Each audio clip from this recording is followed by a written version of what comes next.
Il était une fois Ndar, un village accroché au bord du monde. Des pirogues colorées comme des perles échouées, des filets suspendus qui dansent avec la brise, et l'air salé qui porte les rires des enfants. Mais derrière cette beauté, une angoisse rampait. Depuis des lunes, la mer, cette mer généreuse, était devenue avare. Les poissons avaient fui, comme si un sortilège les avait chassés vers des abysses inconnus. Salim, lui, portait cette disgrâce sur ses épaules. Chaque matin, il partait avant l'aube, les mains calleuses, serrées sur ses rames, le cœur battant au rythme des vagues. Aujourd'hui, les filets seront pleins, murmurait-il à l'océan. Mais chaque soir, il rentrait les yeux baissés, avec à peine de quoi nourrir Aïcha, sa femme au sourire de miel, et leurs 2 enfants, Amadou et Fatou. Leur rire s'était éteint, remplacé par des ventres tendus et des regards qui esquivaient les siens. Les anciens, assis sous le baobab centenaire, hochèrent la tête. « Mami Wata est en colère », disait-il d'une voix craquelée par l'âge. « Elle exige un sacrifice où la mère restera muette à jamais. » Salim écoutait ces histoires, mais ne les croyait pas. Lui, le fils de pêcheur, croyait aux rames, aux filets, au labeur, mais pas aux esprits des eaux. Pourtant, un soir où la lune ressemblait à un croissant pâle, Salim s'agenouilla sur le rivage. Les vagues léchaient ses pieds comme des langues froides. « Mami Wata » osa-t-il, la voix tremblante, « si tu existes, montre-toi. Prends ce que tu veux, mais donne-nous la vie. » Soudain, le vent hurla, arrachant ses mots. Dans l'obscurité, il crut voir luire des écailles et entendre un rire cristallin. Le lendemain, Salim osa l'impensable. Il dirigea sa pirogue vers les récifs interdits, au-delà desquels aucun homme censé ne s'aventurait. Là où les vagues dévorent les eaux, affirmèrent les légendes.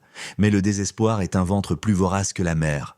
Les vagues se transformèrent en montagnes, le ciel se déchira en tempête, et Salim, le courageux et insensé, fut englouti. Quand il rouvrit les yeux, il ne se retrouva ni au ciel ni en enfer, mais sur un rivage hanté de lueurs bleutées, où l'eau chantait une mélodie oubliée. Et là, devant lui, une silhouette émergea des flots. Une femme ou une déesse, à la peau d'ébène luisante, couronnée de coraux étincelants, avec une queue de poisson scintillante comme un millier d'étoiles prisonnières. Ses yeux, oh ses yeux, 2 abysses où se noyaient les âmes.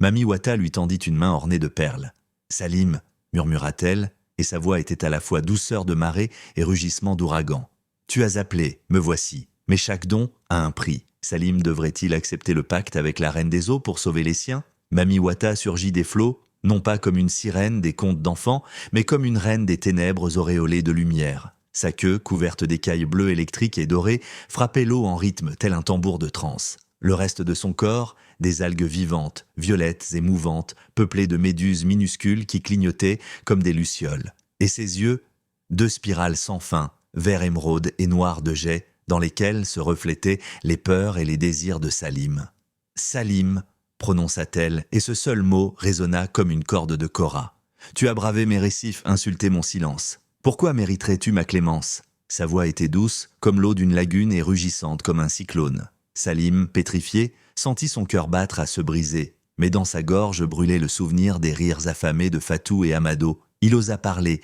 malgré les lames d'eau qui lui fouettèrent le visage. « Donne-moi des poissons, et je te donnerai tout ce que tu voudras. » La déesse rit, un son qui fit frémir l'océan. D'un geste, elle matérialisa une corne d'abondance en corail rouge, d'où s'échappaient des poissons d'argent et des perles noires. « Prends cela, petit humain, mais sache qu'un pacte avec moi lie l'âme avant la chair. Chaque pleine lune, tu reviendras ici.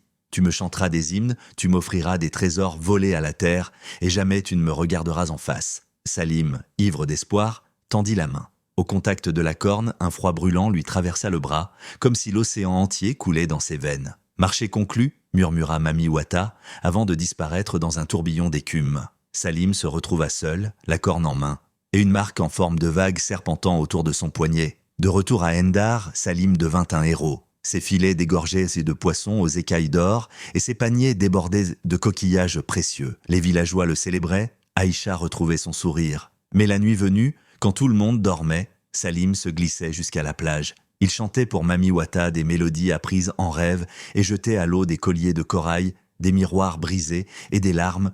Un soir, pourtant, il osa lever les yeux pendant qu'il chantait, et dans l'eau, il distingua non pas le reflet de la lune, mais celui de Mami Wata, à la fois souriante et terrifiante. « Tu as regardé » gronda-t-elle. La marque à son poignet se mit à saigner de l'eau salée. « Maintenant, petit pêcheur, tu m'appartiens. » Depuis des lunes, le village de Ndar vivait dans l'opulence des eaux. Les pirogues revenaient chaque jour chargées de poissons aux écailles scintillantes et les filets, jetés à l'aube, se remplissaient comme par magie. Salim, chef des pêcheurs, était respecté de tous, car c'était lui, un soir d'orage, qui avait osé plonger dans l'abîme, là où le ciel et la mer se confondaient, et sceller un pacte avec Mami Wata. La déesse aux cheveux d'écume lui était apparue, magnifique et redoutable, le regard aussi insondable que l'océan. En échange d'une mer généreuse, elle exigeait un tribut annuel, des offrandes, des chants, des prières, et Salim avait accepté, car mieux valait honorer les esprits que mourir de faim. Les saisons s'étaient succédées, paisibles et prospères, les filets ne se vidaient jamais,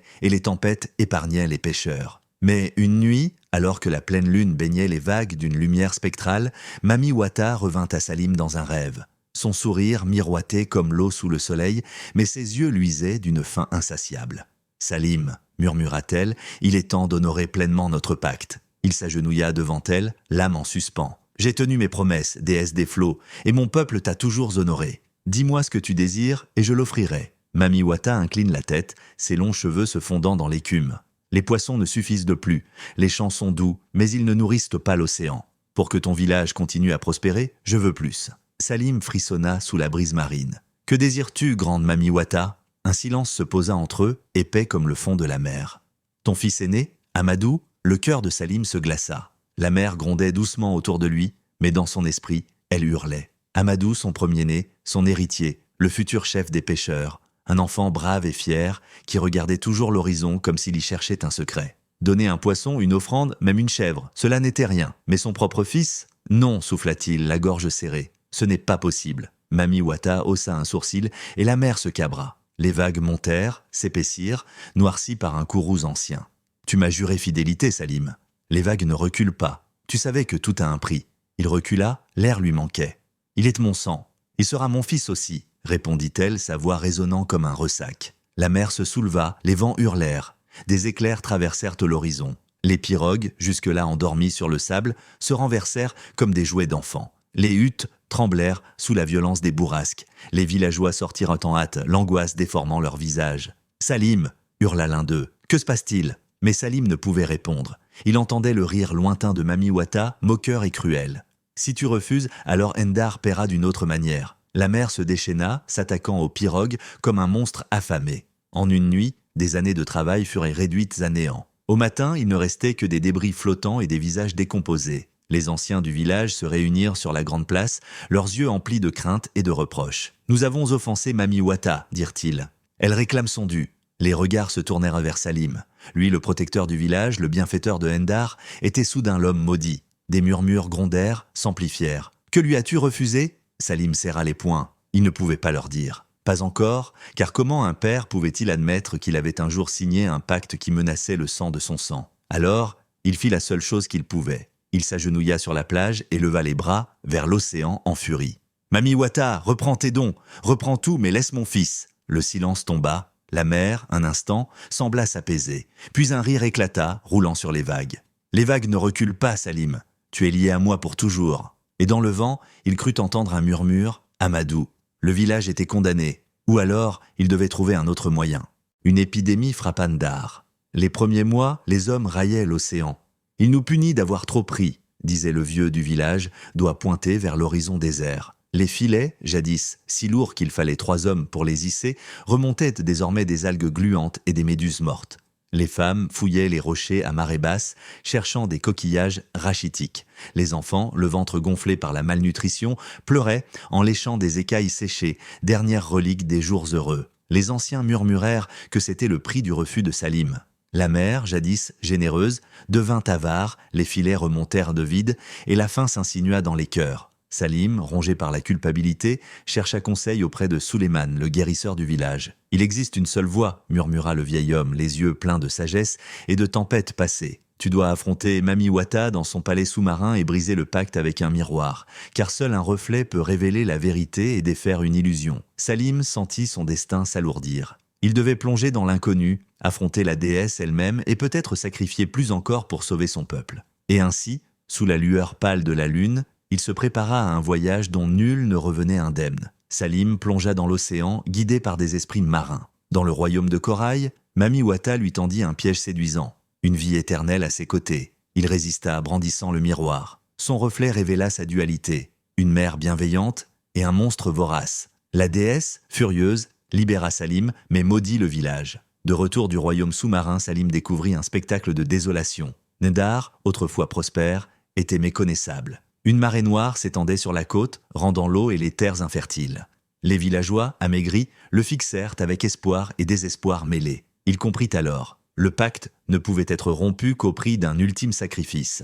Sous la lueur des torches, il réunit les anciens et parla d'une voix claire. « Mami Wata ne s'arrêtera pas tant qu'elle n'aura pas ce qu'elle désire. Mais je ne livrerai pas mon fils. Si un sang doit être versé, que ce soit le mien. » Un murmure d'effroi parcourut l'assemblée. Mais Salim était résolu.